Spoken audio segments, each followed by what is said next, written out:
Hello everyone. Today is Friday, March 6th, and I finished a couple of lectures today and wanted to make sure everybody had access since we had a few people out of town. The idea here was I wanted to focus our last class period on some variances, specifically the material variance and the variances associated with direct labor. I was going to use the problem, and I did use the problem from Handout 2. So make sure you can get the Handout 2 off of Canvas, and it's problem 625, this comprehensive variance problem. Now it's important for you to be able to go in and read this problem correctly, so I spent a little bit of time doing that, and so that's what we want to work on. So when we read this problem, make sure you realize that the following standard costs have been developed for this company based on performing 2100 tests. So that 2100 tests is my original expectation, and that would be part of my planning budget. And I expected to sell each test for $20. Also, my original recipe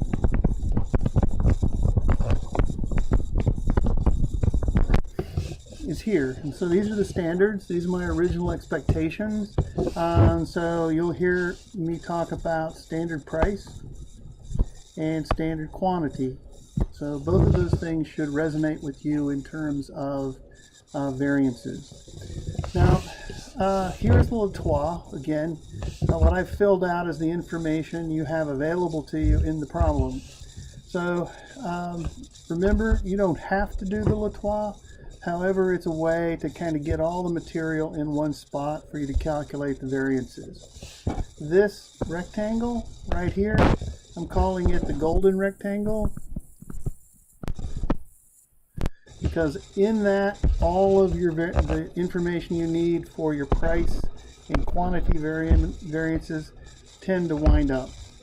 So if we think about this problem, we go back up to the original, and the flexible budget is going to be based on actual tests. So in this case, that's the 2250. So 2250 would go in here, and that tells us that on the actual side of the house, we would also have that 2250. Okay, everybody should be up to speed on that. Okay. At that point, since I knew that my standard resource units per finished units were 4, I should wind up with a total of 9,000 pounds of material. At 50 cents a pound, this is 4,500, and this would be what shows up on the flexible budget. Okay.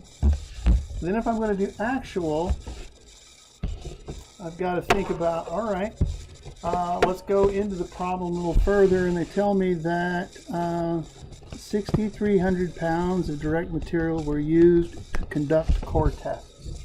So that's the actual amount, and that's 6,300. Now, this is going to be a big deal, especially here in a minute. Okay? And then the question is, what's this? I don't know that number right now, but I do have other information. So look at this. I purchased 8,500 pounds for a cost of $5,100. So that's going to tell me my actual quantity, or my actual price. So if I take the 5,100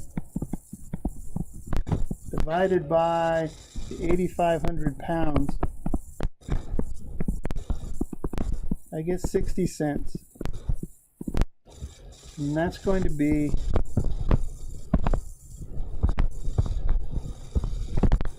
my actual cost. Okay?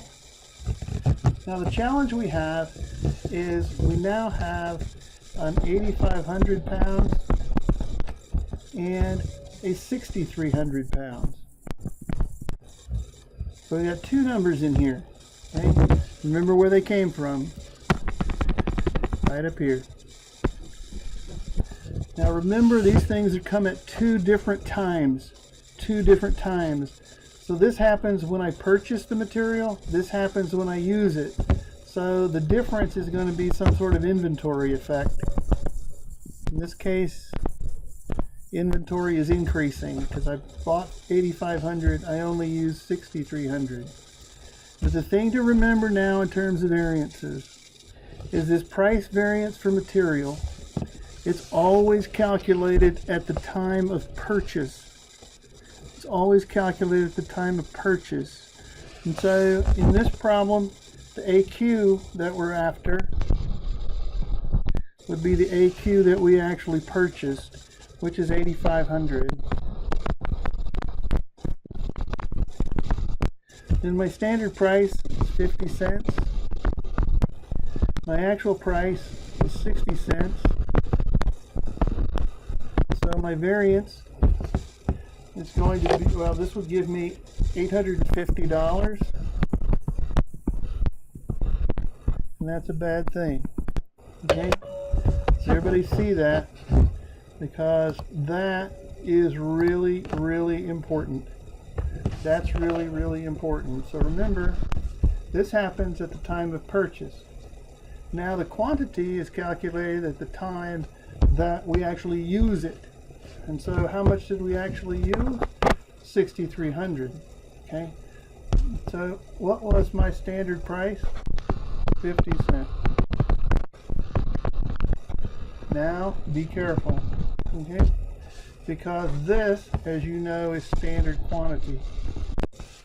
Standard quantity for the volume that we had is that number. Okay, so 9,000 minus what we actually used of 6,300, and that gives me 1,350. Good thing. Okay, so remember the timing. Remember the timing. When I use the amount purchased, when I use the standard, and when I use the actual quantity used. Anyway, that's the challenges associated with material. And remember, this inventory effect can only occur when it comes to material, because that's the only one of our resources that we can inventory. Okay, I'll do the direct labor next, and hopefully this will help. Bye.